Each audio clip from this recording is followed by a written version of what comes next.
ইউক্রেনের অভ্যন্তরে ভয়াবহ আক্রমণের ছাপ যতটা ধারণা করা হয়েছিল, এই আক্রমণের ভয়াবহতা এবং ব্যাপ্তি তার চেয়েও বেশি। বন্ধুরা, আমরা প্রথমে যেটি জানিয়েছিলাম, আসলে এখানে যে কাহিনী ঘটেছে এটা অবর্ণনীয় এবং এই ধ্বংস ক্ষমতা যে কত দূর যাবে সেটি আসলে এখন বিশ্বাস করা কঠিন বলে মনে হচ্ছে। রাশিয়ান বাহিনী আবারও বিমান হামলা চালিয়েছে, আবারও তাদের TU-95 যে বোম্বারগুলো রয়েছে ইউক্রেনের আকাশে দেখা গেছে। সেখান থেকে সম্ভবত হাইপারসনিক ক্ষেপণাস্ত্রের পাশাপাশি ক্যালিবার ক্রুজ মিসাইলের পাশাপাশি আরও অন্য ধরনের মিসাইল ছোড়া হয়েছে। একেবারে এই মুহূর্তে যথুবতু হয়ে গেছে ইউক্রেন, দুমড়ে মুচড়ে গেছে ইউক্রেন, লণ্ডভণ্ড ইউক্রেন।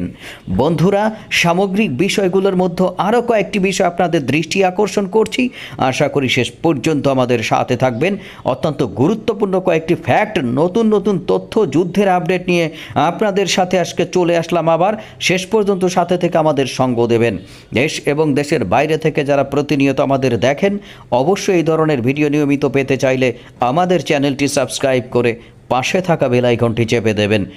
তাহলে যখনই নতুন কোনো ভিডিও আপনাদের উদ্দেশ্যে আপলোড করব আপনারা রিমাইন্ডার পেয়ে যাবেন। বন্ধুরা, ইউক্রেন একটা হামলা চালিয়েছে বেলগোরোদ অঞ্চলে। গত রবিবার রাত থেকে পুরো রাত ভরে বেলগোরোদ অঞ্চলে আত্মঘাতী ড্রোন এবং ক্ষেপণাস্ত্র হামলার মাধ্যমে বেলগোরোদের যে একটি প্রতিরক্ষা ব্যূহ রয়েছে রাশিয়ার, সেটি ভাঙার চেষ্টা করে, কিন্তু সেখানে ব্যর্থ হয়।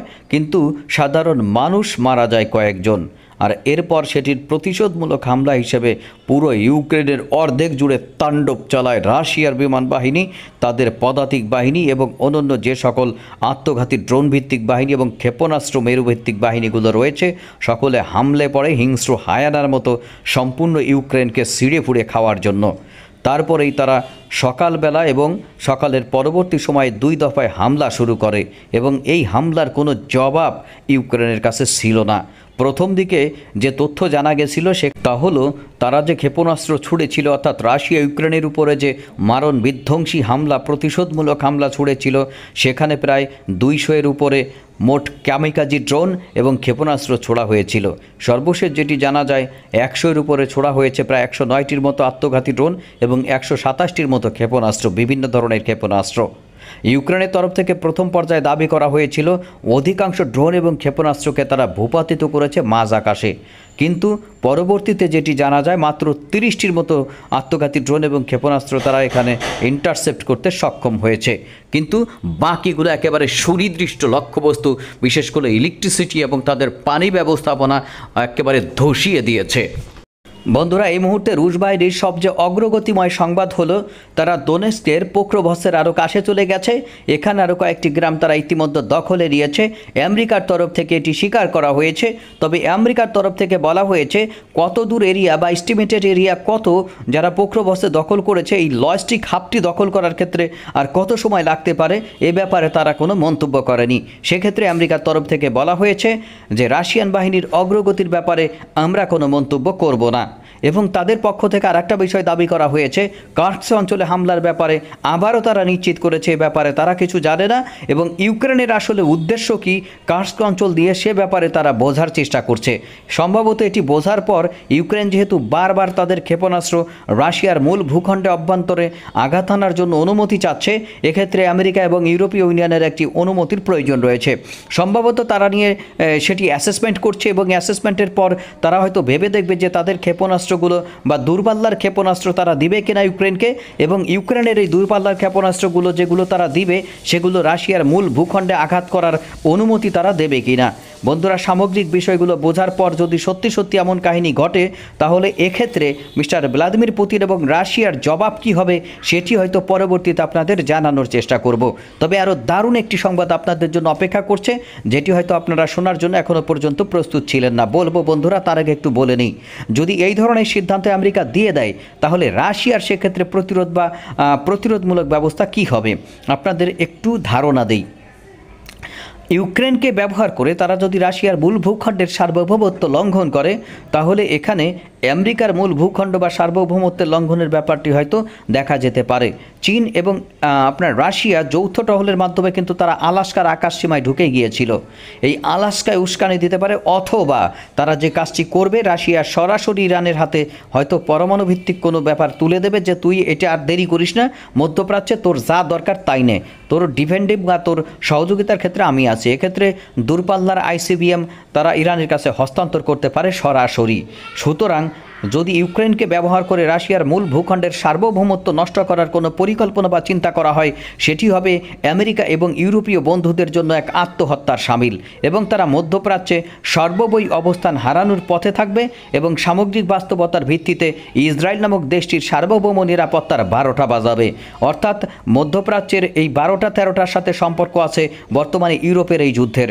অর্থাৎ রাশিয়া ইউক্রেন যুদ্ধের অনেক কিছু নির্ভর করবে মধ্যপ্রাচ্যের ইসরায়েলের অবস্থান কী হবে, তার সার্বভৌম নিরাপত্তা কতদূর পর্যন্ত টিকে থাকবে এবং রাশিয়া ইরানের সম্পর্ক কতদূর পর্যন্ত বিকশিত হতে পারে, সেটি কি শেষ পর্যন্ত পারমাণবিক সম্পর্ক পর্যন্ত উপনীত হবে কিনা, সেটি নির্ভর করছে কিভাবে তারা ইউক্রেনকে সহযোগিতা করছে। অর্থাৎ ইউক্রেনকে সহযোগিতার মাত্রার উপর ভিত্তি করে রাশিয়া ইরানের সাথে তার সামরিক সম্পর্ক আরও বেশি পরিমাণে মজবুত করবে।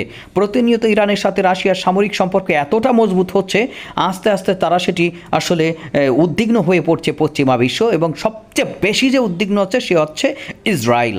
বন্ধুরা, ইসরায়েল কখনো চায় না রাশিয়ার অত্যাধুনিক আগন্তুক ক্ষেপণাস্ত্র কোনোভাবেই ইরানের হাতে যাক, এবং উচ্চ প্রযুক্তির আকাশ প্রতিরক্ষা ব্যবস্থা এবং যুদ্ধ বিমান যদি ইরানের হাতে যায়, তাহলে তাদের বিপদের মাত্রা ক্রমান্বয়ে একেবারে জ্যামিতিক হারে বাড়বে, এ বিষয়ে কোনো সন্দেহ নেই। সুতরাং জ্যামিতিক হারে বৃদ্ধি পেতে পেতে তাদের এই বিপদের মাত্রা যে কোথায় গিয়ে ঠেকবে, সেটি এই রাশিয়া ইউক্রেন যুদ্ধই হয়তো ভবিষ্যতে সঠিকভাবে বলে দিতে পারে। বন্ধুরা, সামগ্রিক এই বাস্তব ভিত্তি যখন অত্যন্ত গুরুত্বপূর্ণ কিছু ফ্যাক্টর হয়ে ধরা দেবে, তখন আপনারা বুঝতে পারবেন রাশিয়া ইউক্রেন যুদ্ধটি কীভাবে প্রভাব ফেলেছে ইসরায়েল, আমেরিকা এবং ইরানের মধ্যে সম্পর্কের ভিত্তিতে। বন্ধুরা, মূল কাহিনীতে ফিরে আসি।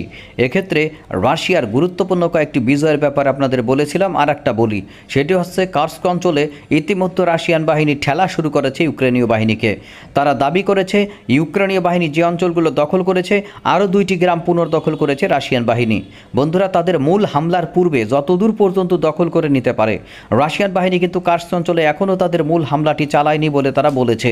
তারা এখানে নতুন করে যে ট্রুপসটি করছে তার সংখ্যা হচ্ছে প্রায় 30,000-এর মতো, এবং সেখানে অতিরিক্ত পরিমাণের আর্টিলারি সিস্টেম থেকে শুরু করে যুদ্ধ বিমান, গোলাবারুদ পাঠানো হয়েছে।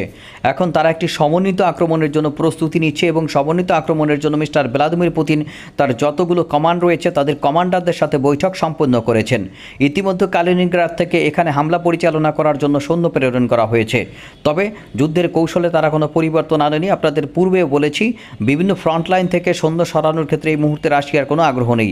ফ্রন্টলাইনে তাদের যে অগ্রযাত্রা সেটি তারা অব্যাহত রাখবে, প্রয়োজন বলে অতিরিক্ত পরিমাণে সৈন্য এবং অস্ত্র এখানে পাঠানো হবে।